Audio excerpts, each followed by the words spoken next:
Nabi Nuh di sini kan mereset kehidupan jadi lebih baik, menghilangkan kesyirikan dan lain sebagainya. Tapi pada fakta kenyataannya, setelah keluar dari Bahtera, sama Pak Ustadz, menyebabkan kesyirikan juga. Bukan mereka, tapi generasi sesudahnya. Allah itu maha kuasa, maha besar, maha esa. Kenapa Allah tidak membuat manusia pada waktu itu pikirannya jadi lebih baik atau bertaubat, tapi lebih memilih untuk memusnahkan mereka semua? Jadi siapa yang mendatangi? Dukun, peramal, penyamun, penyihir. Ini satu model nih. Kemudian bertanya belum percaya. Maka kata Nabi SAW tidak diterima sholatnya 40 hari. Baru nanya. Belum percaya. Ibaratnya kalau di YouTube ada konten kayak gitu, sudah ngeklik.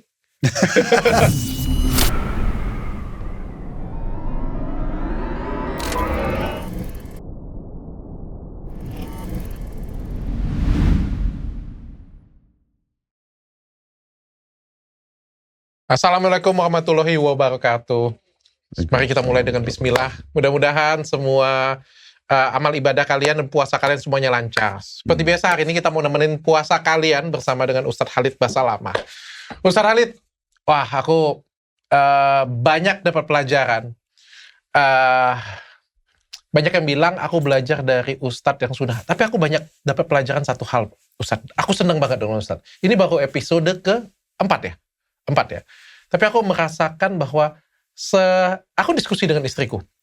Ilmu-ilmu baru 3 episode, tapi aku cerita dengan istriku kan banyak. Istriku kebetulan kan belum muslim, tapi aku selalu menceritakan dengan istriku. Dan istriku memberikan komentar yang sangat bagus sekali Pak Ustadz. Dia bilang apa Pak Ustadz?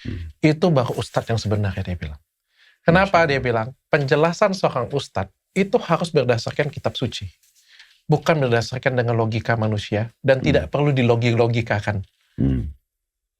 Ya mudah-mudahan ini awal hidayahnya beliau insya Allah. Bisa aja Pak Ustadz ya. Ya harus ada titik pertama kan, titik startnya kan. Iya, saya cerita dengan beliau. Saya bilang, saya cerita tentang Nabi Adam gitu kan. Saya bilang kan, tentang penciptaan manusia pertama kali. Lalu beliau bilang, bahkan teori evolusi aja beliau tuh menolak loh, kayak gitu aku bilang kan. Itu adalah pemuka agama yang benar, dia bilang. Pemuka agama yang benar selalu menitik balikkan kepada kitab suci, dia bilang. Mudah-mudahan jadi hidayah untuk dia. Mudah-mudahan. Dan saya sudah kirim loh ke yang Dr. Richard, tapi Dr. belum buka pembantahan terhadap teori evolusi. Oh iya. Yang saya janjikan. Oke. Cuma masih cetak aja, belum terbaca. Belum. Kelewat Pak Ustadz. Banyak banget yang viral Pak Ustadz. Tapi kalau sampai saya pemateri pun tidak dibuka WA-nya tuh. Siap. Habis ini saya langsung buka Pak Ustadz. Download hari ini seperti biasa dipersembahkan oleh pusatemas.id. Jadi bagi kalian semua yang pengen jual emas dengan rasa tanpa takut-takut nih, nggak ada surat emas atau emas kalian patah, robek lagi. Pokoknya rusak lah emas kalian silakan datang ke pusatemas.id. Di situ ada alat-alat, jadi kalian bisa cek kadar emasnya. Jadi kalian bisa lihat kadar emas yang murni berapa dan bisa dijual dengan harga saat itu juga. Jadi semuanya transparan, terukur, jual emas dengan rasa aman. Kita mau lanjut hari ini Pak Ustadz. Kita mau dengar cerita tentang Nabi Nuh atau Noah. Kalau di Islam sendiri panggilnya apa Pak Ustadz? Jadi ada riwayat yang menyebutkan Nabi Nuh itu namanya Abdul Ghafur. Iya, artinya hamba Allah yang maha pengampun. Salah satu nama-nama yang mulia adalah dalam Islam, kalau nama itu dinisbatkan penghambaan kepada Allah. Dimulai daripada Abdullah, Abdurrahman, Abdul Ghafur, nah semua itu. Tetapi karena beliau ini adalah orang yang sangat rajin beribadah, maka keluarlah julukan Nuh. Nah, Nuh itu sebenarnya lebih kepada makna orang yang suka mendekatkan diri kepada Allah. Oh, berarti itu julukan ya sebenarnya? Julukan ya. Julukan. Cuman karena itu sudah melekat, maka disebutkanlah sebagai nama beliau. Itu pendapat yang kami temukan dari para ulama. Oke. Dan Nabi Nuh alaihissalam ini, beliau lahir kurang lebih atau diutus oleh Allah 1000 tahun setelah wafatnya Nabi Adam. Jadi 10 abad. Oke. Ya, jadi prosesnya Nabi Adam alaihissalam hidup 1000 tahun. Di masa 1000 tahun itu, di umur 600, lahirlah anak beliau namanya Syith, anak terakhir beliau yang dinobatkan jadi nabi. Tapi memang dia tidak masuk dalam 25 nabi dan rasul karena namanya tidak disebutkan secara khusus dalam Al-Quran. Tapi dia adalah seorang nabi dari 104 kitab yang Allah turunkan, 50 kitab turun kepada Syith.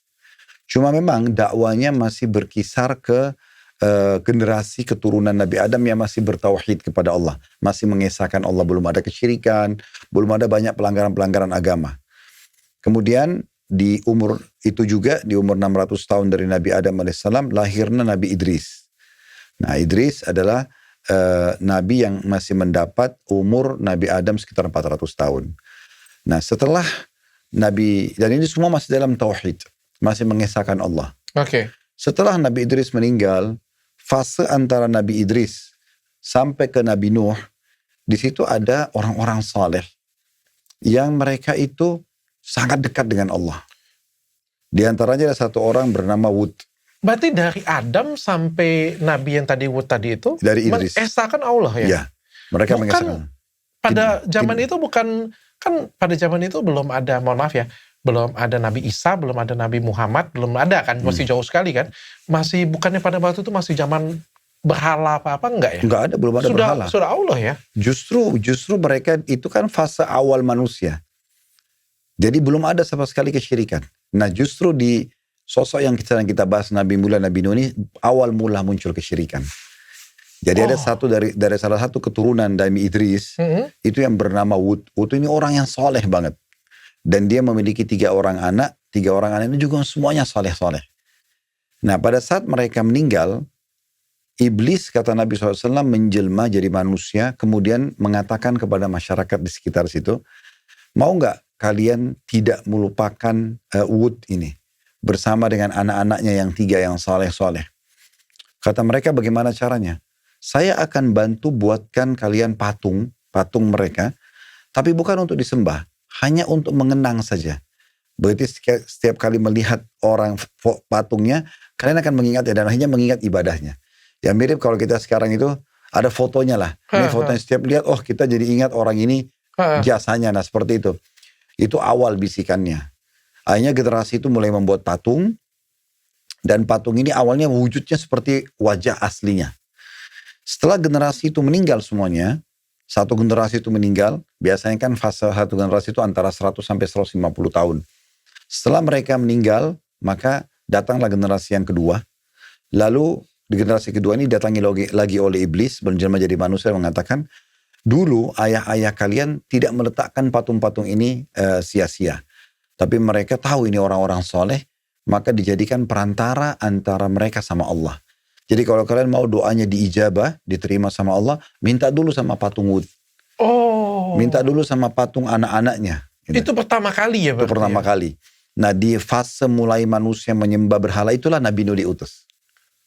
Oh, itulah yang menyebabkan terjadinya Batrah Nuh itu? Itu nanti, terakhir setelah mereka menolak. Oke, saya pengen tanya sini Pak Ustadz. Kan katanya dulu malah manusia itu menyembah matahari. Jadi mana yang lebih dahulu? Matahari kan juga salah satu menyembah berhala ya, kalau saya nggak salah ya. Koreksi saya kalau saya salah ya. Jadi menyembah matahari dulu atau menyembah patung dulu? Enggak, menyembah patung. Patung dulu? Menyembah patung. Menyembah matahari ini jauh setelah itu. Nah patung itu dimulai, kata Nabi SAW dalam sebuah hadis yang sahih, awal kesyirikan itu, mulai Allah disekutukan, itu adalah di zaman Nuh, dan itu mereka menyembah berhala. Dari orang-orang saleh yang mereka kultuskan. Sehingga akhirnya patung-patungnya disembah. Dan itu makin berkembang setelah generasi selanjutnya datang. Mereka mulai lagi mengubah patung itu. Mulailah patung itu tadinya wujud manusia, berubah menjadi kuda misalnya. Nanti ada yang burung elang, nanti ada yang ini dan itu. Tapi itu digambarkanlah orang-orang saleh. Nah seperti itu.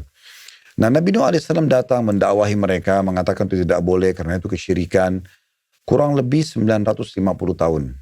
Karena memang di masa itu umur orang panjang gitu ya. Nabi Nuh AS dinobatkan oleh Allah jadi Nabi di umur 40 tahun. Kemudian beliau berdakwah sekitar 950 tahun, artinya umurnya 990 tahun. Baru kemudian kaumnya dibinasakan. Dan satu-satunya nabi dari 25 nabi dan rasul dalam Al-Quran yang Allah sebutkan namanya dinamakan nama surah, dan satu surah itu lengkap semuanya cerita tentang dia dengan kaumnya. Itulah surah Nuh. Oke. Ya, kalau ada surah nabi lain seperti surah Hud, surah Yusuf, ada 2 surah yang menyebutkan, bukan satu-satunya ya. Jadi ada 2 surah yang menyebutkan lengkap cerita nabi dalam satu surah itu. Surah Yusuf sama surah Nuh ini. Yang lain, nabi-nabi yang lain tuh disinggung sebagian saja ceritanya. Tapi kalau ini ceritanya lengkap. Nah, Nabi Nuh alaihissalam menjelaskan betul-betul mendakwahi mereka siang dan malam, mengajak mereka tidak mau. Yang beriman sebagian kecil saja. Dan dari mereka-mereka inilah akhirnya berkembang biak manusia. Di antaranya 3 anak Nabi Nuh yang masyhur, Sam, Ham, dan juga Yafith. Ya. Sam ini adalah keturunan yang keturunannya datang dari keturunan Arab. Nanti ada orang Arab, orang Yahudi, dan juga orang-orang bule lah sekarang. Nah, itu mereka dari Sam, satu keturunan. Kalau Ham ini setelah selesai kapal Nabi Nuh terdampar dan mereka mulai berkembang biak lagi menuju ke Afrika. Nah, kebanyakan mereka yang berkulit hitam. Kuasa Allah SWT memang seperti itu. Kemudian ada Yafith ini yang menuju ke Asia. Ya, banyak yang orang Asia, orang Asia umumnya. Jadi mulai dari Cina, Jepang, Korea sampai ke Indonesia. Nah. Oh, itu berarti sudah ada sejarahnya ya dibagi-bagi? Iya, memang sudah begitu. Nah, setelah Nabi Nuh berdakwah kepada mereka, mengajak mereka tidak mau, dan generasi demi generasi mereka selalu wariskan itu, orang-orang kafirnya ya.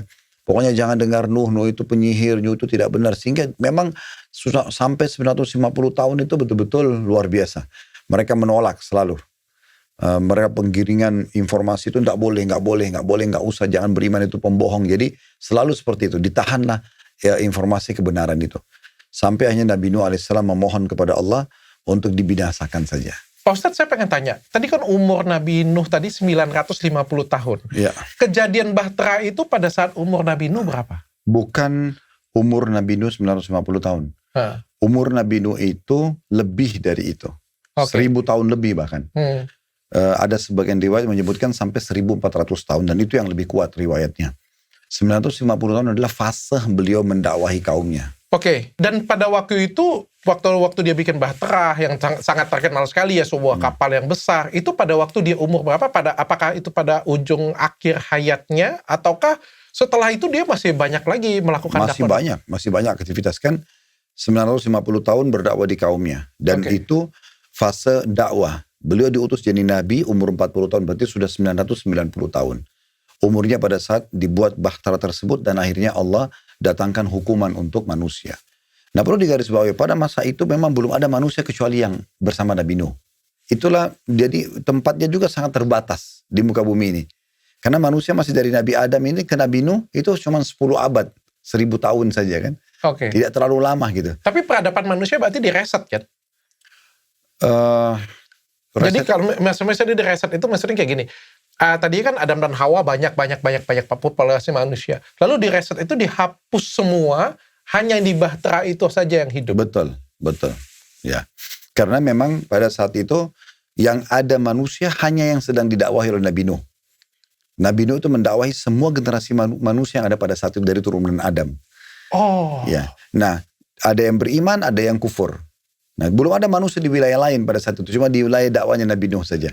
Karena tidak ada manusia. Maka pada saat Allah mengizinkan Nabi Nuh, dia memohon, ya Allah, binasakanlah orang-orang kafir. Karena sudah generasi demi generasi mereka, kalau ada yang mau wafat, wasiatkan anaknya. Jangan beriman pada Nuh ya.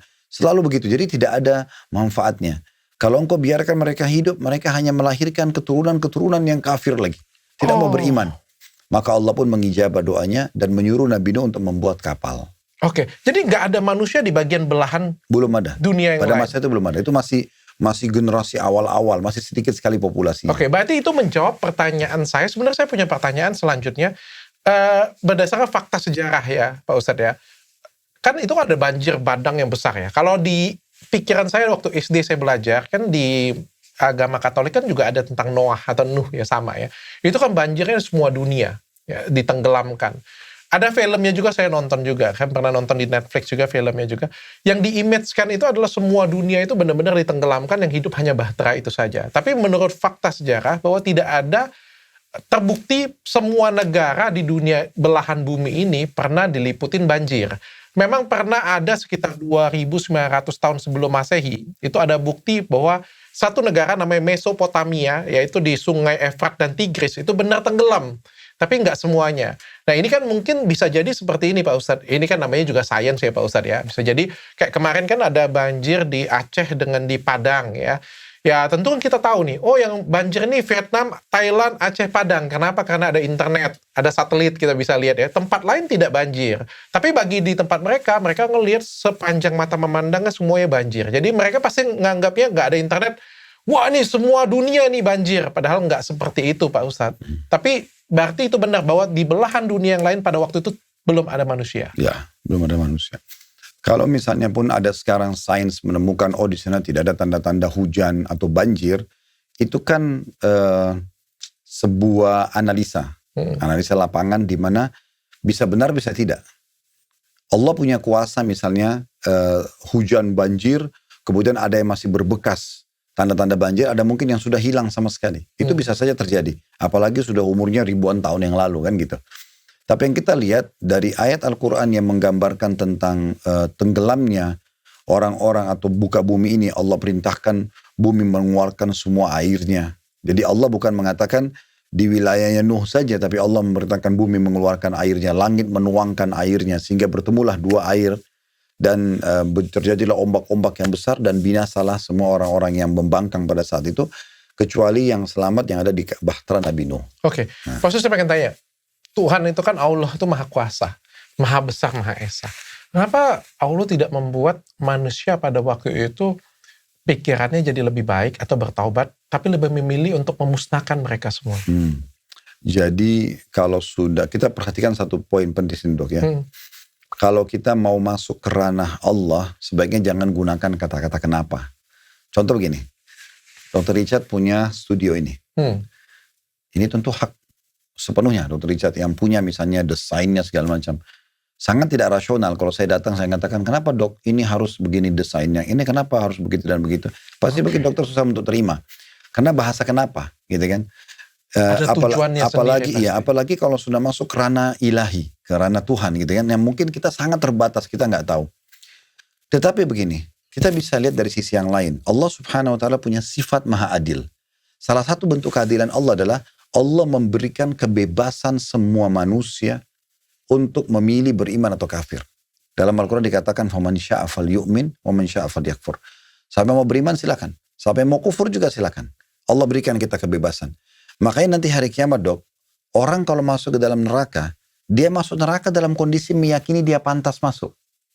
Karena sebenarnya selama di dunia nggak ada paksaan buat dia untuk berbuat dosa. Berarti dibebaskan semua ya? Iya, bebas. Tapi kalau kita berdoa, Tuhan bisa membolak-balikkan. Betul. Sekarang Allah memberikan kepada kita dua potensi. Potensi beramal saleh, potensi beriman dan patuh.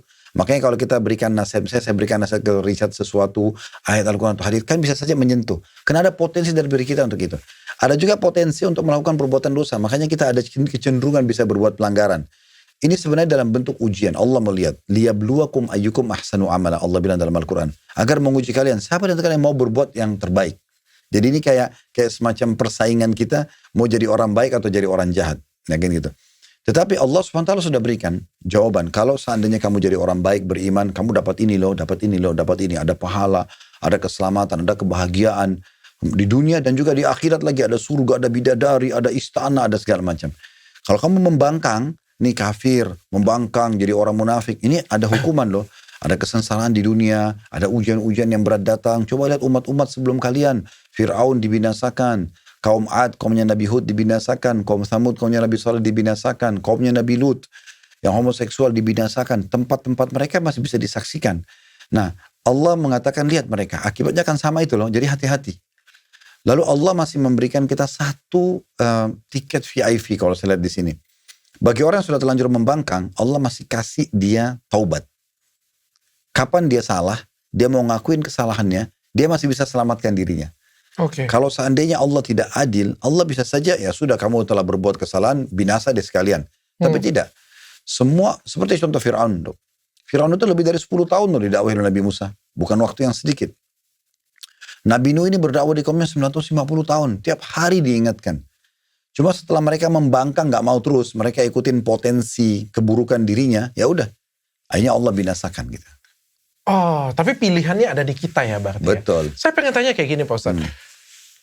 Nuh ada, dia bikin bahtera, dia mereset kehidupan lah kita bilang ya. Tentu kehidupan yang kita inginkan adalah kehidupan yang jauh lebih baik. Saya nggak bahas yang lain deh. Kita itu pengetahuan umum dan kita bisa cari informasinya juga di internet kan banyak ya. Tapi kan fungsinya Nabi Nuh di sini kan mereset kehidupan jadi lebih baik, menghilangkan kesyirikan dan lain sebagainya.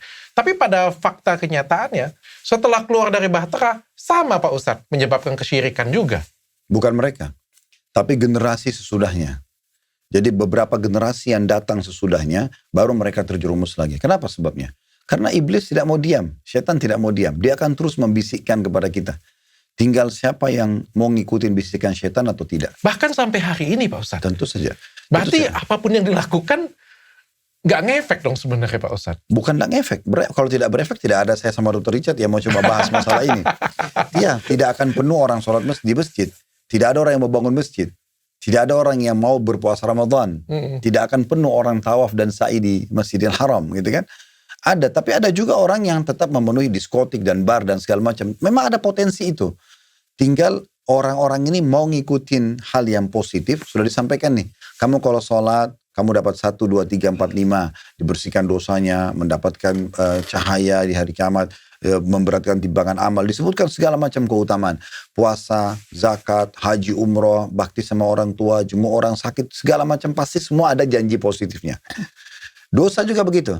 Berzina itu hukumannya ini loh ya, orang riba itu, orang zina ini dan orang mencuri begini, disebutkan semua ancamannya.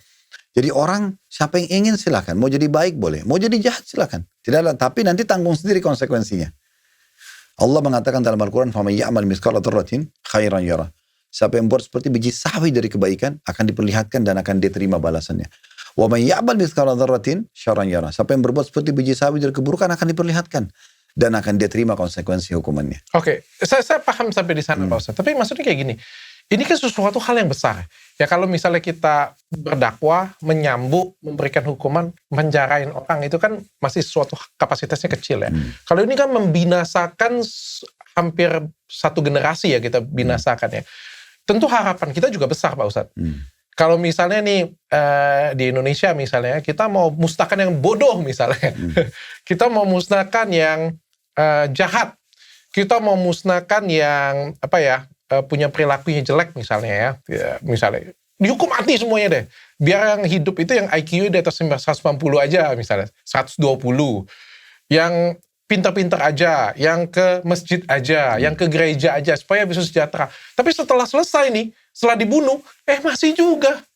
Pertama gini dulu, yang hidup di masa Nabi Nuh itu jumlahnya sangat sedikit. Jadi, kalaupun misalnya ada regenerasi, dibinasakan yang membangkang dan kafirin dan sisa orang-orang yang beriman, itu bukan berarti kita bisa bayangkan, seperti satu dunia ini mayoritasnya dibinasakan semua. Karena mereka sangat jumlahnya sedikit sekali. Jadi bisa saja di masa Nabi Nuh itu bukan mustahil jumlahnya juga masih baru ratusan orang atau ribuan orang, belum banyak. Masih sangat sedikit. Itu yang pertama. Jadi bukan yang sangat banyak. Yang kedua, orang-orang yang dibinasakan ini, bayangkan 950 tahun dinasehatin hampir tiap hari. Dalam surah Nuh disebutkan itu. Lailan wa nahara. Nabi Nuh mengatakan, saya sudah mendakwahi mereka ya Allah siang, malam, non-stop.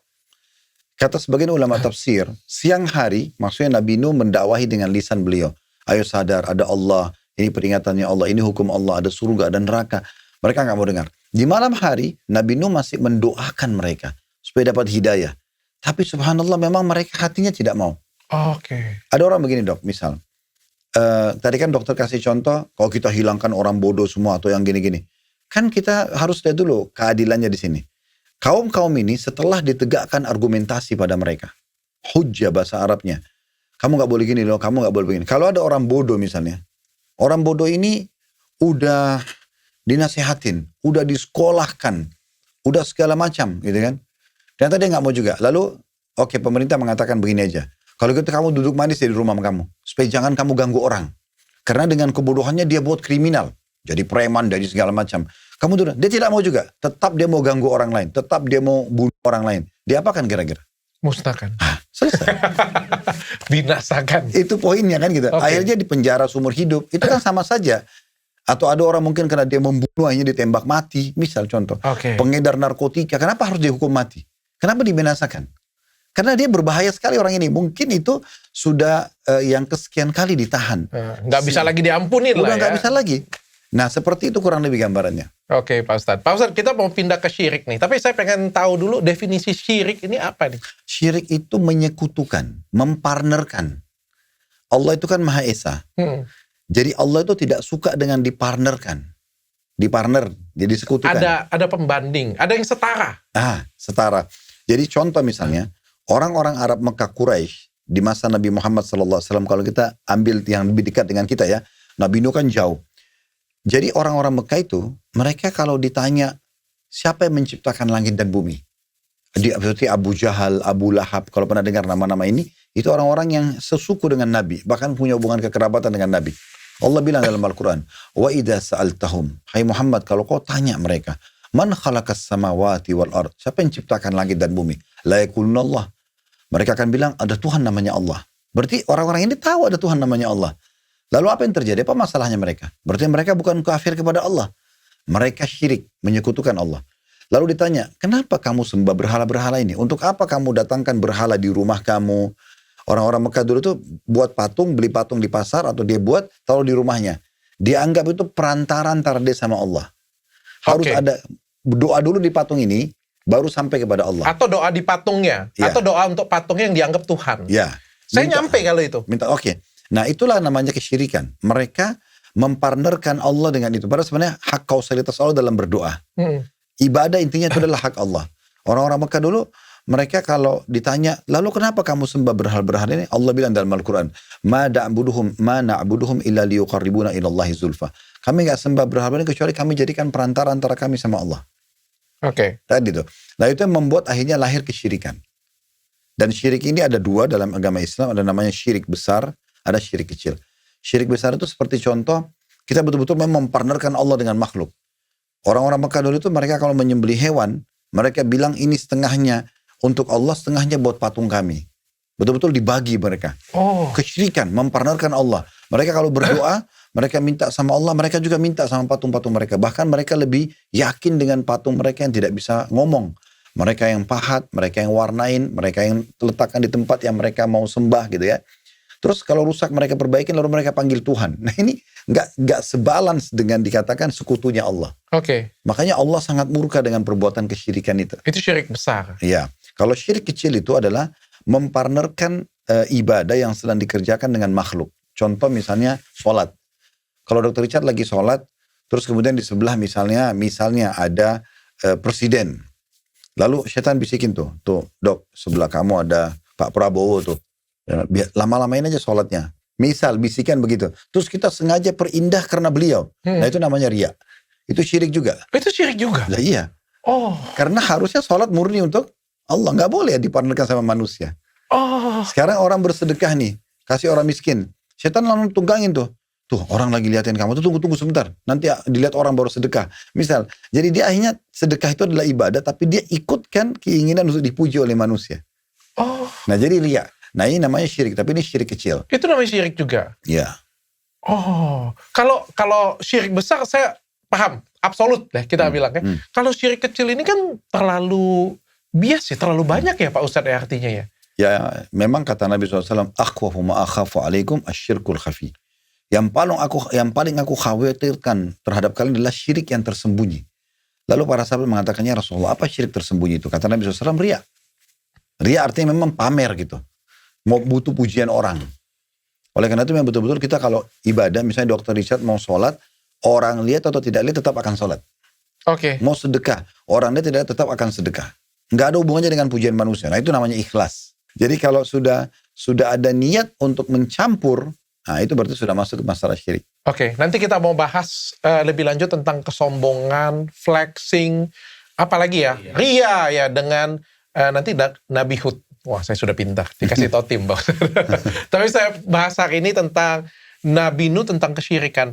Termasuk berarti jimat, benda-benda keramat, dukun. Ya. Itu juga syirik. Itu induk daripada kesyirikan. Itu sumber utamanya itu. Itu syirik besar atau kecil? Syirik besar. Itu syirik besar? Ya, kalau sudah pakai jimat, yakin itu bisa memberikan manfaat atau mudarat, itu sudah berbahaya sekali. Pak Ustadz, kalau kayak gini Pak Ustadz, misalnya, saya dapat jimat ya, saya percaya dengan Allah. Tapi kan manusia ini kan ketika diuji sesuatu, kadang-kadang beberapa orang imannya goyah. Ya, mulai ada yang bilang, wah lu pakai ini nih, pegang ini, kantongin aja kayak gitu punya ya. Atau ini bawa setiap hari ini bisa membawa kemujuran. Tapi saya tetap percaya dengan Allah kayak Berarti gitu. kepercayaan masih sedikit. Persentasenya masih bisa diselipin untuk syirik. Partnerkan dengan Allah. Kalau mau murni, begini. Kata Nabi SAW, mintalah kepada Allah Tuhan kalian walaupun sampai tali sendal kalian. Itu baru puncak keikhlasan. Jadi kalau kita minta sama Allah hanya kalau sakit, udah nggak bisa sembuh lagi, sudah 30 dokter baru nggak bisa sembuh, baru kemudian sholat malam, baru minta doa, ini keliru. Harusnya dia memang dari awal memohon kepada Allah SWT. Dan dia yakin dokter itu hanya perantara untuk menyembuhkan dia. Bukan itu sebagai inti daripada penyembuhan. Karena Allah yang menyembuhkan. Kalau Allah mau sembuhkan, maka kita pasti bisa ketemu dengan dokter yang cocok, konsultasi cocok, resep yang cocok. Nah, kalau sebaliknya Pak Ustadz, saya balik kayak gitu Pak Ustadz. Saya sakit-sakitan terus saya bilang saya nggak mau syirik. Saya yakin Allah akan menyembuhkan saya. Saya yakin Allah akan menunjukkan dokter terbaik untuk saya, untuk menyembuhkan saya. Tapi nggak cari. Bukan berarti kita kalau berobat sama dokter kita syirik. Beda. Bukan itu pemahamannya. Jadi yang saya maksudkan tadi adalah harusnya kita itu melibatkan, memurnikan tauhid kita kepada Allah, semua kita kembali kepada Allah. Kalaupun kita ikhtiar manusiawi, misalnya saya berobat ke dokter, kita berobat itu ikhtiar, karena kata Nabi SAW, berobatlah wahai hamba-hamba Allah. Dalam hadis lain, Allah tidak turunkan penyakit, kecuali Allah turunkan obat bersamanya, berobatlah wahai hamba-hamba Allah. Kita disuruh berobat. Nabi Muhammad SAW juga ikhtiar berobat, dan para sahabat dianjurkan berobat. Tetapi bukan kita menggantungkan kesembuhan padanya. Dok, tolong sembuhin saya. Bahasa ini kurang pas. Oke, saya punya pertanyaan kayak gini. Makanya semua resep dokter apa, Dok? Semoga lekas sembuh. Ada nggak pasti sembuh?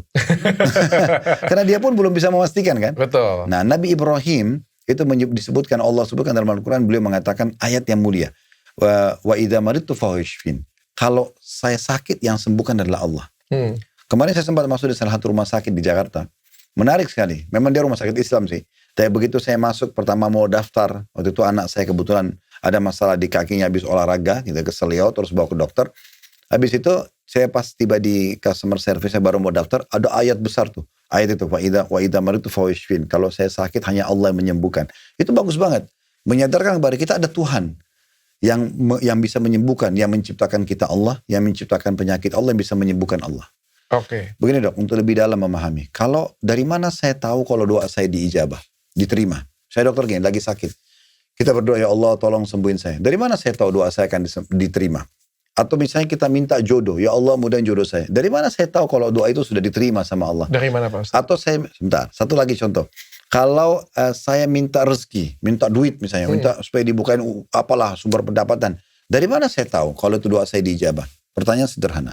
Apakah pada saat saya minta sembuh, Allah akan lemparkan obat dari langit? Enggak mungkin. Oke. Nanti kita next jawabnya. Jangankan itu, nama dokter aja nggak mungkin disebut. Saya akan jawab sebentar. Jadi, Allah tidak akan lemparkan obat dari langit. Kemudian kalau kita minta jodoh, Allah tidak akan lemparkan manusia dari langit. Kita minta duit, Allah tidak akan lemparkan uang. Dari mana ini? Kita bisa tahu jawabannya. Fahami baik-baik. Allah buat satu sistem, dikenal dengan sunnatullah. Sunnatullah itu sistem begini. Adanya pergantian siang malam, pergantian musim, buah-buahan aja ada musimnya gitu kan. Itu semua sunnatullah sistem. Sistem juga contohnya misalnya kita lapar. Untuk supaya laparnya hilang, kita makan. Muncullah kenyang. Itu sistem semua kan. Ada muda, ada tua. Itu sistem semua. Nah, melalui sistem inilah Allah menjawab kita. Contoh misalnya, ya Allah sembuhin saya. Misalnya kita sholat tahajud, atau kita habis antara azan dan iqamah kita berdoa. Lagi musafir, orang kalau safar itu kan termasuk mustajab doa, misalnya dia berdoa. Kemudian besoknya, misal dia tidak sengaja, saya tidak sengaja ketemu sama Dr. Richard. Dok, setelah ngobrol apa kabar segala macam, terus saya bilang, saya kok sudah seminggu ini sakit kepala dok ya. Terus Dr. Richard bilang, setahu saya sih Ustadz ada obat yang bagus tuh. Atau dokter bilang, ada teman saya tuh spesialis itu, namanya dokter ini. Coba Ustadz kesana deh. Saya kesana, saya konsultasi cocok, resep dikasih cocok. Pertanyaan sederhana, apakah dokter yang sembuhin? Bukan. Jawaban dari doa kita, Allah yang mudahkan kesembuhan dari dokter itu.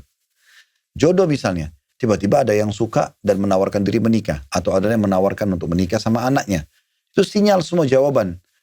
Ya. Kemudian ada tiba-tiba kalau bisnis, ada yang tawarin untuk kerja sama. Partner bisnis. Ada yang tawarin untuk bekerja, masuk ke perusahaannya misalnya. Semua itu sinyal-sinyal jawaban dari doa kita. Oke, saya punya pertanyaan yang bagus tentang penjelasan Pak Ustadz tadi, Pak Ustadz. Misalnya, ada orang pergi ke dokter ya, dokter A misalnya ya. Dia dokternya biasa saja Pak Ustadz. Dia datang, pasien datang berobat ke dokter A tersebut, tapi biasa saja ya. Dan tidak mendapatkan kesembuhan. Tapi dia berdoa kepada Allah, dia bilang kesembuhan itu darimu. Padahal dia tahu, ada dokter Richard yang jauh lebih jago. Ada dokter Richard yang jauh lebih pintar. Kan orang kan datang kan cari kan, yang mana nih dokter yang paling jago nih? Dokter Richard katanya kan.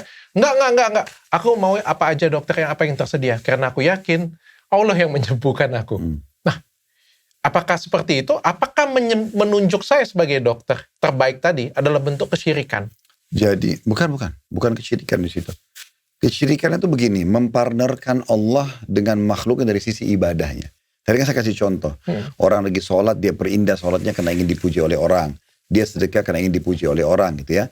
Kalau seseorang memilih dokter, kemudian dia mengatakan kayak tadi contohnya, udah deh dokter A sebenarnya lebih pintar, spesialisnya memang itu, misalnya kena penyakit kulit, ini spesialis kulit. Udah saya dokter umum aja deh.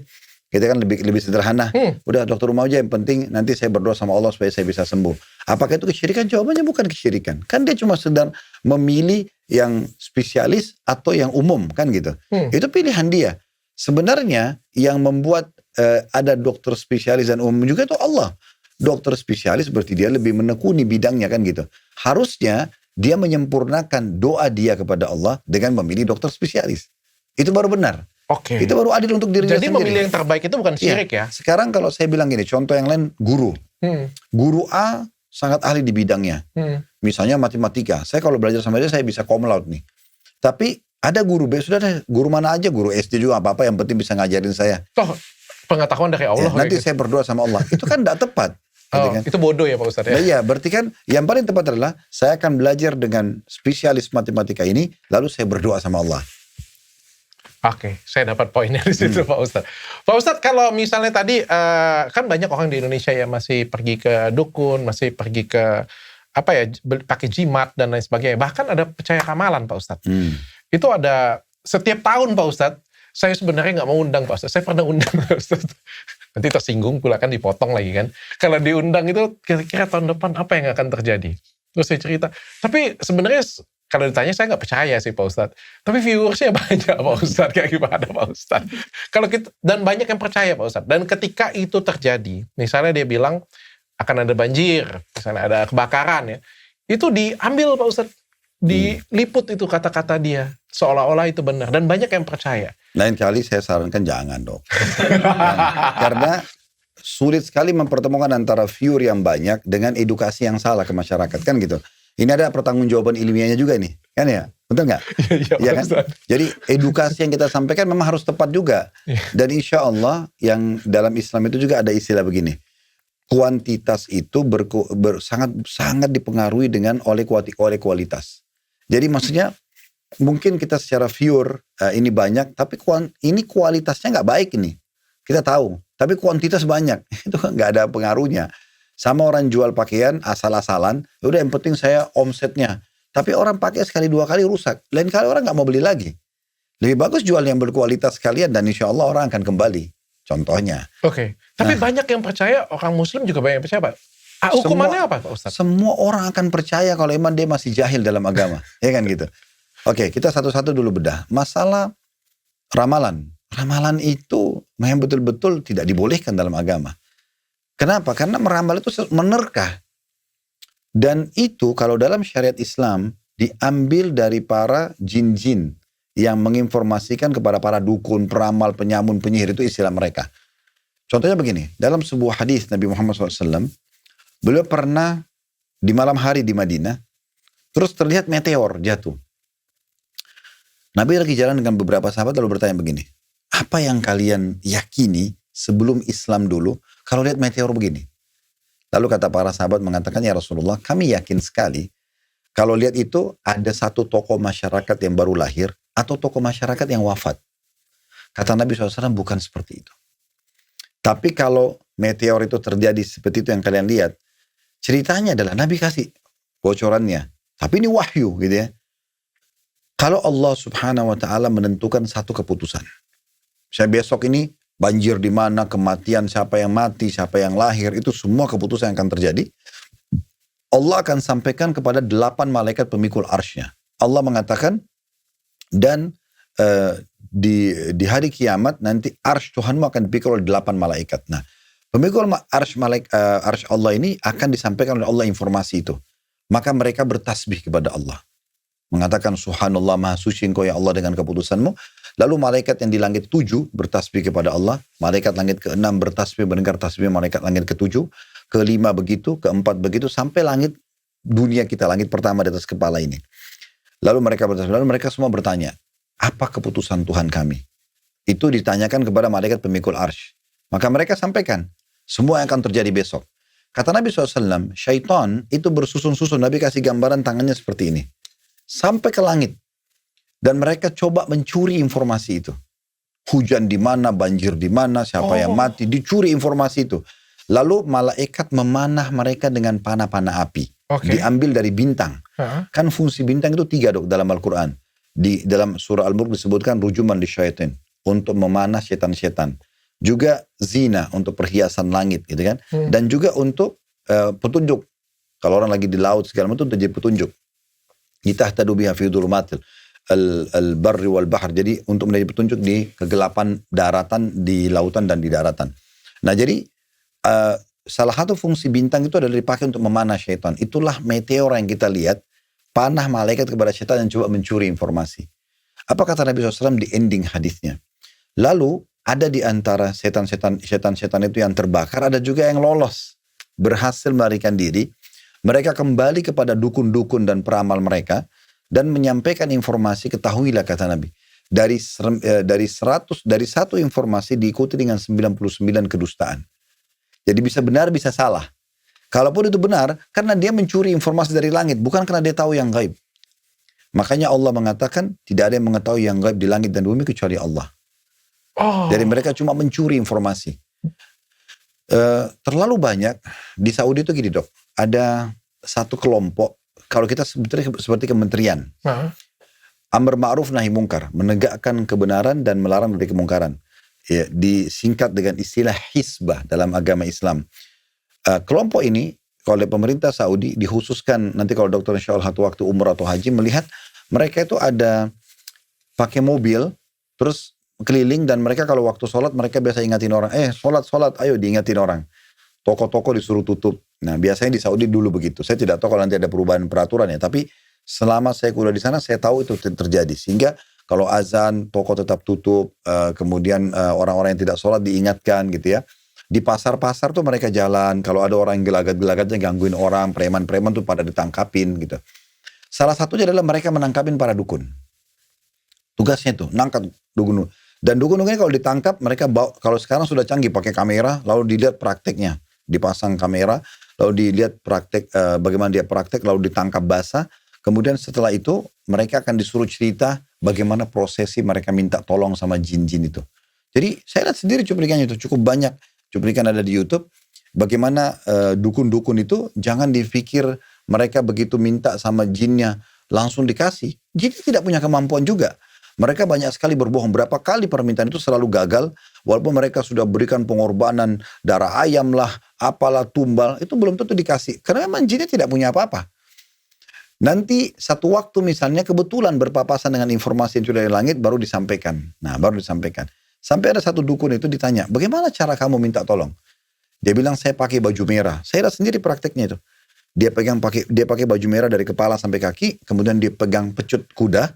Dia bilang, saya pecut badan saya sambil panggil-panggil nama-nama setan itu. Kalau badan saya sudah berdarah-darah, baru kadang-kadang saya dengar suara. Baru bisa saya minta permohonan. Ditanya, apa semua permohonan kau akan diterima? Dia bilang, tidak. Kebanyakan tidak diterima. Saya tidak dapat jawabannya. Dan nanti akhirnya kayak ada bisikan lagi, sepertinya kamu kurang tumbal. Sepertinya kamu dikerjain sama syaitan itu. Nah poin lain teman-teman sekalian, kita harus pahami poin begini. Kalau kita pertemukan antara manusia sama jin, manusia itu lebih tinggi dari jin, kedudukannya. Kalau sebagai bukti, 124.000 nabi, diantaranya 315 rasul, dan yang kita tahu namanya dalam Al-Quran 25 nabi dan rasul, semuanya dari manusia. Nggak ada jin, nggak ada satupun jin. Dan ini mendakwahi manusia dan jin. Nabi Muhammad SAW diutus untuk manusia dan jin. Jadi jin itu tidak dipilih oleh Allah Subhanahu Wa Taala menjadi, walaupun mereka ada yang beriman, tapi mereka tidak dipilih menjadi rasul. Menandakan manusia itu lebih mulia. Oke. Manusia lebih mulia. Nah sekarang kalau saya ibaratkan begini, kalau manusia minta tolong sama jin, seperti orang yang sudah kuliah minta tolong sama anak SD, connect gak? Misalnya dia mau nanya materi Harusnya kuliahnya, nggak oke. nah materi kuliahnya minta tolong sama jin, sama anak SD, gak nyambung. Oke. Sekarang begini, Allah mudahkan. Alam kita manusia sederhana. Saya kalau mau buat istri saya suka dengan saya, tata cara manusia sederhana. Tatapan mata yang syahdu, ucapan santun, jaman tangan yang ramah, saya royal dengan dia. Royalitas membutuhkan loyalitas. Oke. Kita kalau suka memberi perhatian, pasti muncul loyalitas kan gitu. Itu cara manusiawi. Saya bantu dia kalau dia lagi ada masalah, saya hibur kalau dia lagi sedih. Dia cinta gak sama saya? Selesai. Pasti. Untuk apa lintas alam? Bawa foto ke dukun, lalu disihir. Ini kan lintas alam. Akhirnya jin, syaitan masuk dalam kehidupan mereka. Ini kayak rasa suka yang dipaksa. Gitu kan. Akhirnya mimpi buruk, akhirnya sering emosional berantem. Itu banyak terjadi. Oke. Berarti kalau peramal-peramal yang sering ada di TV, berarti kalau enggak penipu, syaiton berarti. Dapat Mereka bisikan kerjasama syaiton. sama syaitan. Oke. Kerjasama sama syaitan. Ya memang ini hukum agama. Gitu kan. Hukumannya apa Pak Ustadz? Kalau kita percaya ramalan, kalau kita pakai jimat dan lain sebagainya. Ya, pertama kalau jimat begini, kata Nabi SAW, man 'allaka tamimatan faqad asyrak. Siapa yang menggantung jimat pada badannya atau siapa yang berpegang pada jimat atau bergantung pada jimat, maka dia telah berbuat kesyirikan. Mutlak. Mau apapun, gitu kan. Mau itu hanya gelang, mau itu hanya kalung, mau itu hanya kertas. Kalau saya ngerasa pakai jam tangan, setiap saya pakai jam tangan ini saya ngerasa beruntung. Itu juga syirik. Beruntung kenapa? Enggak tahu, kayak kehidupan saya aja Pak Ustadz. Bukan ada nilai plusnya begini dok. Contoh misalnya, saya penjual jam.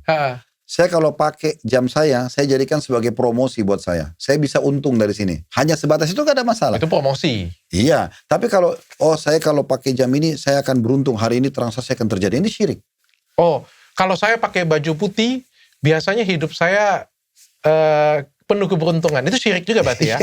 Untuk apa? Kalau mau baju putih, baju merah, baju kuning kan yang penting dia orangnya baik, profesional, dapat dong keuntungan. Bukan ada hubungannya sama kain gitu. Ya, nggak ada hubungannya dengan kain.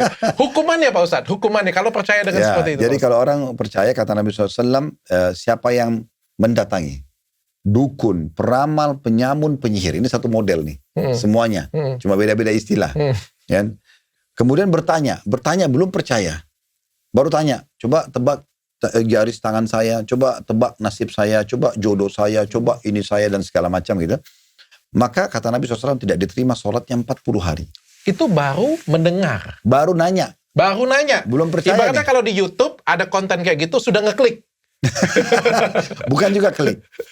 Kalau dia klik mungkin karena tidak sengaja atau dia kena jahil itu berbeda. Tapi Benar. kan orang memang datang dok. Orang kan datang ke tempat prakteknya dukun. Waktu nanya. Dia nanya. Komentar. Iya. Coba suami saya selingkuh nggak? Istri saya selingkuh nggak? Coba tebak harta itu jam tangan saya hilang kemarin dicuri sama siapa? Nah gitu-gitu kan. Itu nanya. Itu tidak terima sholatnya 40 hari. Oke. 40 hari ini dok adalah 40 hari ke belakang loh ya. Oh bukan ke depan. Ke belakang kan belum dikerjakan. Kalau ke belakang dia nggak sholat juga Pak Ustaz. Apa dong? Itu kuasa Allah sudah. Tapi sebenarnya orang kalau ada dalam hatinya keimanan seperti biji sawi saja, kecil sekali, itu dia sudah lebih prihatin. Oh 40 hari sholat saya. Kalau saya 3 kali ke dukun, berapa kali itu kan gitu. 120 hari. Akhirnya itu kan ancaman yang membuat dia berhenti. Nah hadis yang lain, ini juga hadis sahih. Kalau orang datang ke dukun, peramal, penyamun, bertanya dan percaya. Diikuti dengan percaya. Oh benar nih, oh gini nih. Maka dia telah kufur kepada apa yang diturunkan kepada Muhammad SAW. Tidak boleh lagi. Dia harus mengulangi syahadatnya. Oh ya? Iya. Serius? Ya, karena dia sudah percaya pada kesyirikan syirik besar. Berarti banyak dong yang harus mengulang syahadatnya kalau seperti itu. Ya, saya tidak mengatakan banyak. Tetapi dia harus paham hukumnya. Dia harus paham. Sekarang kalau hidupnya dia tidak percaya sama Allah. Dia cuma percaya sama dukun. Ada orang begitu. Ini termasuk percaya ramalan kecil kan? Termasuk percaya ramalan, zodiak, ramalan-ramalan yang ada di TV, artis ini yang akan seperti ini. Bagaimana Raffi Ahmad tahun depan kayak gitu punya kan? Itu ramalan namanya. Harus syahadat ulang berarti ya? Oke. Pak Ustadz, itu kan yang... kalau dia mau lebih aman, Ya udah dia taubat kepada Allah. Kalau dia mau tinggal, dia perbaharui syahadatnya. Memperbaharui syahadat ini kan bagus, Dok. Kenapa kita dalam sholat itu dimulai dari azan deh. Muadzin selalu bilang, asyhadu an la ilaha illallah. Setelah Allah Akbar, asyhadu an la ilaha illallah. Asyhadu anna Muhammadar Rasulullah. Kenapa diulangi syahadat ini?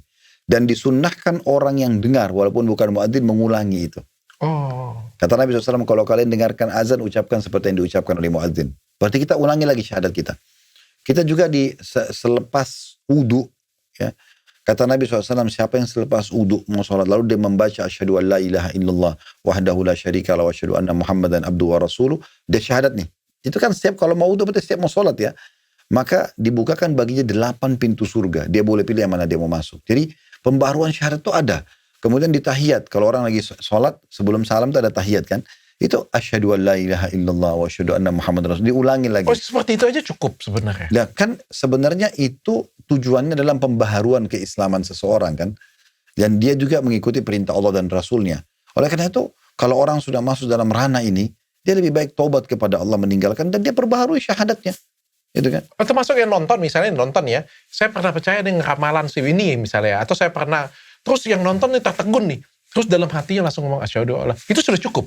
Dia niatnya apa nih? Dia niatnya... Ya dia ngerasa kan bahwa dia pernah percaya seperti itu dan dia mau syahadat ulang. Makanya yang paling aman begini, Dok. Saya punya satu prinsip dasar begini. Kalau kita sudah coba membuka sebuah pintu di satu aktivitas, pastikan itu ada efeknya.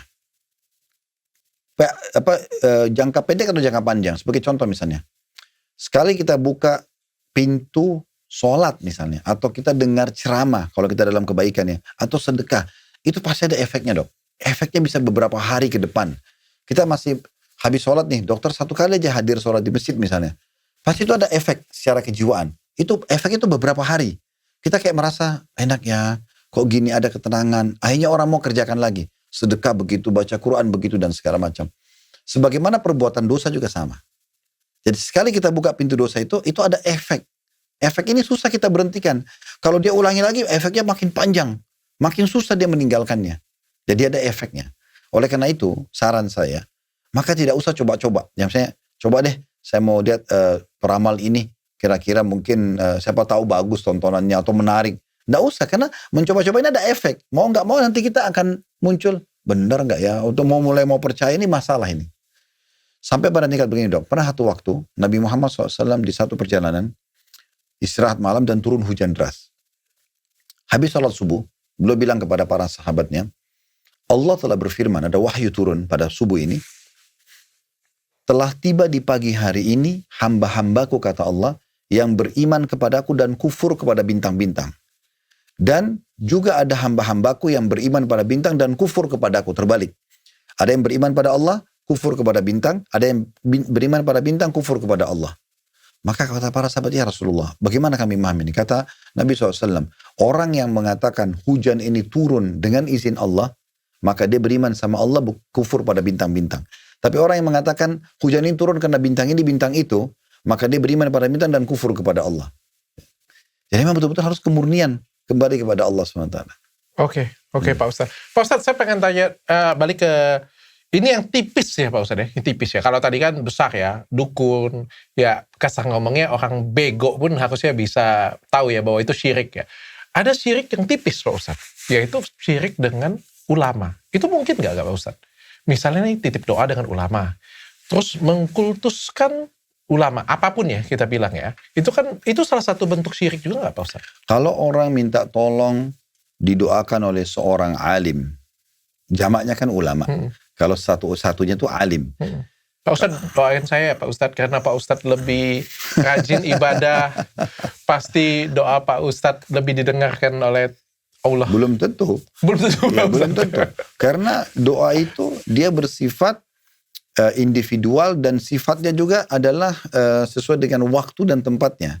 Bisa saja pada saat ini saya berdoa saya lebih ikhlas dari Dr. Richard. Bisa saja doa di waktu yang Dr. Richard lebih ikhlas daripada saya. Itu bisa saja, kan gitu. Bisa terjadi. Nah jadi kalau sampai mana tadi? Iya termasuk titip doa Pak Ustadz. Oke, titip Pak Ustadz doa. titip doa. Oke, sebentar. Sekarang kalau titip doa, boleh nggak seseorang muslim datang kepada seorang alim lalu dia mengatakan tolong doain saya? Boleh saja, selama dia masih hidup. Orang masih hidup boleh. Para sahabat Nabi Ridwanullah alaihim datang kepada Nabi Muhammad SAW dan berkata, ya Rasulullah doakan kami, ya Rasulullah doakan kami. Yang tidak boleh kalau orang alim itu sudah mati. Tapi kan saya berharap Pak Ustadz. Dalam hati saya ada harapan. Berharap dia doakan kepada Allah. Berharap doa saya yang saya titipkan dengan Ustadz Khalid itu lebih didengar oleh Allah dibandingkan Ya, dengan saya masih hidup nggak? Masih. Oke. Yang syirik tadi kan tuh patung. Oh. Benda mati. Dia bisa bilang apa benda mati itu? Oke. Kalau kita ngomong sama patung, tolong ya bantu saya. Bantu apa patung ini ngomong nggak bisa? Malah kita bisa hancurin dia gitu kan. Okay. Tapi kalau manusia, apalagi dia memang orang dekat sama Allah dan ada contoh dari Nabi Muhammad SAW, kenapa tidak? Kalau masih hidup, boleh saja. Misalnya orang tua kita mengatakan tolong ayah ibu doain saya. Itu normal-normal saja. Kita datang kepada guru kita, tolong doain saya. Itu juga boleh. Teman-teman kita yang kita anggap soleh, komunitas kita, tolong doain ya. Saya lagi mau ujian nih. Itu umum saya. Selama mereka masih. Kalau mereka sudah meninggal, nah itu nggak boleh. Seperti umum begini, banyak orang dalam sholat mereka bilang, iyyaka na'budu wa iyyaka nasta'in. Hanya kepadamu kami menyembah, hanya kepadamu kami minta tolong. Tapi begitu habis salam, pergi kuburan sebelah masjidnya minta tolong pada kuburan tersebut. Nah, komitmen Anda tadi mengatakan, iyyaka na'budu, hanya kepadamu kami menyembah, mana? Kenapa nggak minta sama Allah aja? Kenapa harus minta pada benda mati? Walaupun itu di dalamnya adalah orang soleh. Nabi Muhammad SAW adalah orang yang paling bertakwa kepada Allah. Karena beliau mengatakan sendiri, aku adalah orang yang paling bertakwa kepada Allah. Waktu Nabi SAW meninggal, karena semua nabi-nabi itu dikubur di mana mereka meninggal. Karena beliau meninggal di kamar istrinya Aisyah radhiyallahu anha, maka dikubur di situ. Nah, Aisyah ini istri Nabi itu masih hidup 30 tahun lebih setelah Nabi Muhammad SAW meninggal. Jadi kalau kita lihat miniatur di Madinah, kota Madinah itu ada satu ilmuwan di sana, seorang alim. Beliau buat kayak semacam karya ilmiah, kayak museum kecil, tapi dia buat miniatur-miniatur rumahnya Nabi dulu, gimana kamarnya. Jadi ini ranjang Aisyah, ini kuburan Nabi Muhammad SAW. 30 tahun lebih dok. Belum pernah Aisyah datang ke kuburan Nabi mengatakan, ya Rasulullah tolong sembuhin saya, ya Rasulullah saya ambil tanah kuburan Anda supaya berkah, atau taruh air supaya berkah. Belum pernah ada riwayat masalah itu. Aisyah biasa-biasa saja. Itu kuburan, kalau ucapin salam ya. Sahabat Nabi juga datang ucapin salam ya. Belum pernah mereka lakukan seperti yang banyak orang lakukan sekarang. Ini kesyirikan. Mereka minta-minta pada kuburan tersebut, diambil tanahnya, diperjualbelikan tanahnya. Jadi banyak hal-hal yang menyimpang sekali dari yang diajarkan Nabi SAW. Itu bahaya sekali. Ya. Makanya kita harus letakkan kuburan pada tempatnya. Nabi SAW contohkan, beliau ziarah kubur iya. Beliau mengucapkan doa dan salam kepada mereka iya. Tapi tidak boleh berlebihan. Tidak sampai ambil tanah, tidak sampai meminta tolong pada mereka. Bagaimana bisa memberikan manfaat? Mungkin dipikirnya sudah duluan Pak Ustaz, jadi bisa lebih dekat. Enggak, dia masih hidup. Orang yang mati terputus amalnya. Orang yang hidup masih bersambung amalnya. Dia harus dia yang doakan orang yang mati, itu benar. Oke. Bagaimana kalau misalnya ada beberapa di tradisi di Jawa Pak Ustaz, banyak bahkan ada yang melakukan itu beberapa orang yang paham agama juga, seperti minta didoakan air minum kayak gitu punya, ada dikasih dipegang seperti itu punya, didoakan, bahkan ada yang ditiup seperti itu Pak Ustaz. Itu bentuk syirik juga Pak Ustaz. Jadi gini, ada namanya ruqyah syariah dok. Ruqyah itu pengobatan secara syar'i dengan menggunakan ayat Al-Quran dan hadis doa-doa dari Nabi SAW. Namanya ruqyah. Contoh orang kalau kena sihir dok, kesurupan, kena sihir, kan sihir itu banyak luas sekali ya. Kayak ada orang santet, ada orang yang karena mau membunuh orang, mau menyakiti orang, mau membuat orang lain suka, mau membuat lariskan dagangan, atau membuat dia lebih cantik atau gagah dan segala macam lah, pakai susuk misalnya. Nah, itu kan banyak sekali bagian daripada sihir itu ya. Nah, salah satu caranya untuk mengobati orang-orang seperti ini ruqyah syariah. Ruqyah itu kita membacakan ayat-ayat pilihan yang diajarkan Nabi Muhammad SAW dan doa-doa, lalu kita tiupkan ke badan si pasien. Bisa juga kita tiupkan badan kita sendiri. Sebagai contoh Nabi Muhammad SAW bilang, siapa yang merasa sakit, peganglah tempat sakitnya lalu bacalah Bismillah 3 kali, kemudian a'udzu bi'izzatillahi wa qudrati min syarri ma ajidu wa uhadiru. Artinya dengan menyebut nama Allah 3 kali, aku berlindung kepada Allah dari apa yang aku hati-hati, apa yang aku rasakan dan apa aku khawatirkan. Dibaca 7 kali. Itu Nabi SAW perintahkan. Jadi kita bisa pegang tubuh kita, kita bisa pegang orang lain. Itu namanya ruqyah syariah. Nah, media-media yang bisa digunakan, bisa menggunakan air. Kita misalnya pakai air zam-zam atau pakai air biasa, kita tiup air tersebut baru kita minum. Atau kita berikan kepada orang lain. Tetapi memang harus bacaannya yang benar. Yang jadi masalah ini kan banyak orang justru itu jadikan alat untuk jual beli, atau misalnya memang kita tidak tahu dia baca apa. Itu kan juga efek-efek dari bacaan tergantung daripada kadar kesolehan seseorang. Nah itu memang ada pengobatan itu. Tapi kalau misalnya itu benar, itu bukan syirik. Ya tentu saja. Tapi kalau saya pengen bantah itu Pak Ustadz. Misalnya saya nih sakit ya misalnya, wah itu bahaya Pak Ustadz. Makanya saya harus kasih feedback Pak Ustadz. Misalnya Pak Ustadz mendoakan tadi ya, seperti air tadi ya. Ya kebetul, saya punya banyak harapan Pak Ustadz. Saya sudah pergi kemana-mana, saya nggak sembuh, atau saya sudah cari kemana-mana, saya nggak ketemu jawaban kayak gitu punya. Lalu saya mencari jawaban dalam apa yang Pak Ustadz pegang tadi, air yang Pak Ustadz tiup tadi. Ini kan kalau dari definisi yang Pak Ustadz ajarkan dari awal, ini kan sebenarnya bentuk syirik sebenarnya. Bukan pada Allah, tapi pada sesuatu hal yang... Enggak. Bukan begitu dok. Air ini adalah wadah saja. Dia sama dengan kalau dokter obatnya. Itu kan wadahnya. Wadah yang digunakan. Dan air tidak ada sesuatu yang berbau kesyirikan sana. Kecuali memang air itu sudah ditaruh dengan niat di kuburan tadi ya. Atau di mantra-mantrain hal-hal yang berbeda. Tidak ada sama sekali ayat-ayat ruqyah syariah. Maksudnya pengobatan yang Nabi sudah ajarkan. Itu kan ayat. Kalau dokter searching di Google, ayat-ayat ruqyah itu kelihatan semua tuh. Surah apa, ayat berapa. Semua dirincikan. Dalam hadits juga doanya apa. Itu tinggal kita bacakan. Dan itu ada contoh dari Nabi SAW. Dan ada banyak ulama menulis tentang ruqyah syariah. Di antara kesimpulannya sebenarnya adalah kesempurnaan kesembuhan seseorang kalau menggabungkan antara dua pengobatan. Pengobatan ruqyah syariah dan pengobatan medis. Oke. Contoh misalnya, sebelum dokter pada saat sakit menuju ke dokter berobat, lalu kita berdoa. Mengatakan misalnya, Alhamdulillah, puji Allah dulu, kemudian baca salawat pada Nabi SAW, wassalatu wassalamu ala Rasulillah. Kemudian kita minta kepada Allah supaya Allah jadikan dokter dan resepnya nanti penyebab kita sembuh. Ya kan gitu. Kita jalanlah ke dokter. Nah itu kan kita bertauhid kepada Allah. Lalu kemudian dokter nanti adalah penyempurnanya. Ini berarti penyempurnaan kesembuhan dari dua sisi. Oke. Ya, atau misalnya dia membaca surah Al-Fatihah, dia membaca ayat kursi, kemudian dia meniup telapak tangan, karena ruqyah syariah itu begitu. Lalu mengusap ke anggota tubuh yang sakit. Tapi dia juga ikhtiar ke medis. Ya, jadi dia menggabungkan keduanya. Ada sebagian dokter yang sudah ikut di kajian-kajian, mereka akhirnya di prakteknya menggabungkan antara keduanya dok. Misal contoh, dia udah tahu nih secara teori medis, mestinya obatnya ke sini. Tapi kadang-kadang karena orang ini dilihat resepnya, dokter yang sebelumnya dikonsultasi cukup banyak. Nah, terus dia coba mempertemukan dengan poin ini. Misalnya ada nggak masalah sama suaminya, ada masalah nggak sama istrinya, ada masalah hak-hak orang lain nggak yang masih tertahan dengan dia. Jadi bagaimana mereka mempertemukan antara teori-teori agama sama medis itu. Oke. Ini nanti akan sangat menyempurnakan. Nah seperti itu. Diperbolehkan Pak Ustadz. Pak Ustadz, pertanyaan terakhir dari saya Pak Ustadz. Pawang hujan Pak Ustadz. Ada banyak event-event besar.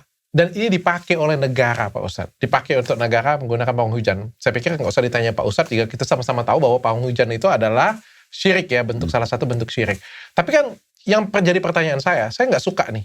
Saya tahu itu syirik. Tapi saya adalah salah satu bagian dari acara tersebut. Saya panitia, atau saya peserta, atau saya... Apakah saya juga dapat dosa di sana Pak Ustadz? Kalau panitia terlibat. Tapi kalau kita peserta kita nggak tahu. Ternyata pembawa acara tersebut memanggil pawang hujan. Yang jelas-jelas dia pakai jin. Kalau kita panggil semua pawang hujan suruh bicara, dia akan mengatakan dia minta tolong sama ini dan itu. Gitu kan? Itu kesyirikan kepada Allah SWT. Tidak bisa kita bantah dan menganggap itu bukan kesyirikan. Dan dalam Islam tidak ada itu. Ya. Nah sekarang cara yang terbaik, kalau misalnya buat sesuatu dalam dia percaya, itu dia bisa dapat dosa. Tapi bagi orang yang datang sebagai pengunjung atau undangan dan dia tidak tahu itu, dia datang karena tidak tahu. Acara umum, gitu kan? Acara apa saja umum, maka dia datang dan tidak ada kemaksiatan itu, maka dia tidak terlibat. Tapi kalau panitia dia tahu, dia yang undang, dia yang kasih biayanya, dia yang siapin wadah-wadahnya, wah ini terlibat semua. Gitu kan? Sebagaimana kita kalau siapin masjid, kita siapin sejadah, kita terlibat dapat pahala orang. Nah ini kalau kita siapin wadah kesyirikan, kita juga dapat dosanya. Kalau misalnya kita peserta, tapi kita juga tahu bahwa acara tersebut pakai pawang hujan Pak Ustadz, apakah itu salah satu bentuk support juga? Kalau kita peserta dalam arti kata sini undangan ya. Undangan. Tapi kita tahu karena misalnya kayak gini, ini sudah dilakukan bertahap misalnya. episode 1 sudah ada pawang hujan yang main neng teng kayak gitu. Episode 2 sudah pasti dong Pak Ustadz. Episode 1 aja ada kayak gitu punya kan. Episode kedua, anggaplah pertama kita datang dan saya tidak tahu nih. Terus episode keduanya saya harus bagaimana Pak Ustadz? Datang aja karena saya nonton acara kok, bukan nonton pawang hujan. Kalau kena Dokter Aisyah tanya saya ya, maka saya punya kewajiban untuk menjelaskan masalah ini, tapi ini adalah jawaban saya. Oke. Bagi orang yang belum merasa cocok dengan jawaban ini, itu haknya mereka. Jadi masing-masing tidak boleh menyalahkan. Karena kami pun akan menjelaskan, karena sudah ditanya. Seseorang da'i atau alim, kalau ditanya sesuatu dan dia tahu, dia tidak boleh menutupinya. Kan gitu. Ini harus dijelaskan. Gitu. Kalau seseorang tahu ini, kalau saya di posisi orang diundang, saya tidak akan datang. Kalau saya. Karena bagi saya sudah ada campur baur di masalah kesyirikan di situ. Syirik ini bukan main-main. Kalau ada orang berbuat kesyirikan dan meninggal, tidak sempat taubat, Allah mengatakan 2 kali ayat Al-Quran. Inna Allah la yakfiru ayyushraka bih, wa yakfiru ma duna dzalika liman yasha. Allah tidak akan memaafkan orang yang berbuat kesyirikan, dan Allah maafkan siapapun selain orang dosa syirik. Makna ayat ini nanti di hari kiamat. Orang kalau meninggal, ditimbang amal-amalnya, selama bukan dosa syirik, dia zina, dia mabuk, dan dia juga sholat, dia segala macam, terus ditimbang nih. Masih bisa saja ada dosanya yang dimaafkan sama Allah. Itu kuasa Allah. Tapi kalau sudah dosa syirik yang ditaruh timbangan amalnya, itu Allah sudah tidak maafkan. Karena beratnya. Itu 2 kali Allah ulangi. Oleh karena itu, orang-orang yang diistilahkan dengan murtakabul kabir atau usatul mu'min, orang-orang mu'min yang banyak buat dosa, selama mereka tidak buat kesyirikan, itu masih tahta masyiatillah. Di bawah naungan Allah. Tanda kutip ya. Dalam hadis kata Nabi SAW, insya ghafaralah wa insya adzabah. Kalau Allah mau Allah maafkan, kalau Allah mau Allah hukum. Kecuali orang meninggal dalam keadaan berbuat syirik. Ini udah selesai. Ini gak bisa sama sekali. Oleh karena itu, Nabi SAW ingatkan masalah kesyirikan. Para sahabat ingatkan, ulama-ulama ingatkan, jangan syirik, jangan syirik. Saya pernah diundang di salah satu TV nasional. Waktu itu bahas masalah indigo. Indigo ini. Saya kebetulan pemateri utamanya gitu. Terus kemudian setelah sutradaranya datang, karena ini episode panjang. Ustadz, kita mau bahas gini-gini. Ini kelebihan nih anak-anak kecil. Mereka bisa tahu masa depan segala macam. Terus saya bilang, Pak, ini dari syaitan. Ini gangguan syaitan. Bukan prestasi. Enggak Ustadz, mereka itu punya kelebihan begini-begini. Tidak. Akhirnya setelah berdebat sama saya bilang, begini aja. Mana anak-anak itu? Anak-anak yang Anda jadikan sebagai rujukan. Si fulan ada 6-7 orang. Coba tanyakan kepada mereka. Dari mana mereka dapatkan informasi yang dianggap gaib itu? Maka pasti mereka akan bilang, oh ada teman saya di pohon di belakang rumah, di sumur belakang rumah. Dan itu syaitan. Coba diruqyah akan kesurupan itu. Iya, biasanya kalau kita sudah bacakan ayat, yang begini-begini pasti akan terganggu. Teriak-teriak, histeri, itu karena begitu. Jadi ini bukan prestasi, ini gak boleh dianggap prestasi, ini gangguan syaitan. Gitu kan. Saya pernah di kota Makassar, Dok. Saya isi pengajian keluarga. Kebetulan orang itu Masya Allah sangat mampu, rumahnya sangat besar, ada musola, ada kolam renang, ada segala macam gitu. Saya lagi di musolanya, kata bapak itu semua sudah hadir, keluarganya, keluarga inti. Tapi sementara pengajian berjalan, ada satu perempuan lewat dekat kolam renang, di sebelah musola, lewat. Saya nggak tahu kok, kenapa waktu itu saya ingin bertanya, biasanya saya tidak mau cari tahu gitu. Saya cuma, Pak, maaf Pak, saya berhentikan dulu pengajian, karena pengajian keluarga kan. Waktu itu belum live dan segala macam. Saya mau tanya, itu yang satu orang siapa? Kan bapak tadi bilang semua keluarga sudah hadir. Oh itu anak saya Ustaz. Kenapa nggak hadir? Oh anak saya itu berbeda Ustaz. Apa perbedaannya? Setiap malam Jumat, kata ayahnya nih, setiap malam Jumat, dia matikan lampu, dia minta kopi hitam, dan kemudian ruh kakek saya datang pada dia. Jadi suaranya berubah jadi laki-laki. Saya bilang, sebentar Pak, saya ngelanjutin ceritanya. Loh kok bisa Ustaz tahu? Ya saya sudah tahu ceritanya nih. Nanti dia akan mulai nanya tentang nasib kalian, mulai boleh bertanya segala macam ini. Iya benar Ustaz. Akhirnya keluarga itu kalau malam Jumat pada ngumpul, ada yang tanya pekerjaan, ada yang tanya jodohnya, ada yang tanya nasib nanti anaknya berapa orang. Nah inilah kesyirikan nih. Ini permainan syaitan yang masuk kepada manusia. Ini gak boleh percaya. Gak ada ceritanya orang sudah mati itu kembali lagi, gak ada. Oh. Itu permainan syaitan semua. Gak boleh dipercaya yang seperti ini. Oke, serem ya Pak Ustadz ya. Iya. Terima kasih Pak Ustadz. Hari ini saya dapat pelajaran banyak untuk kalian semuanya. Karena ini bulan penuh berkah, bulan puasa juga. Ada baiknya kita share semua informasi, baik podcast ini ataupun juga akun dari Ustadz Khalid Basalamah. Karena saya seneng banget sih. Saya Ini baru hari keempat saya, tapi saya semangat sekali belajar karena saya merasa dapat ilmu yang benar-benar real Islam. Mudah-mudahan bermanfaat untuk kalian semuanya. Tolong share baik Instagram. Pak Ustadz main TikTok nggak Pak Ustadz? Sama semua sih, Khalid Basalam. Oh main ya Pak Ustadz ya? Dengan YouTube ya juga. Terima kasih untuk kalian semuanya. Assalamualaikum warahmatullahi wabarakatuh. Waalaikumsalam. Subhanakallahumma wa bihamdika asyhadu alla ilaha illa anta astaghfiruka wa atubu ilaik.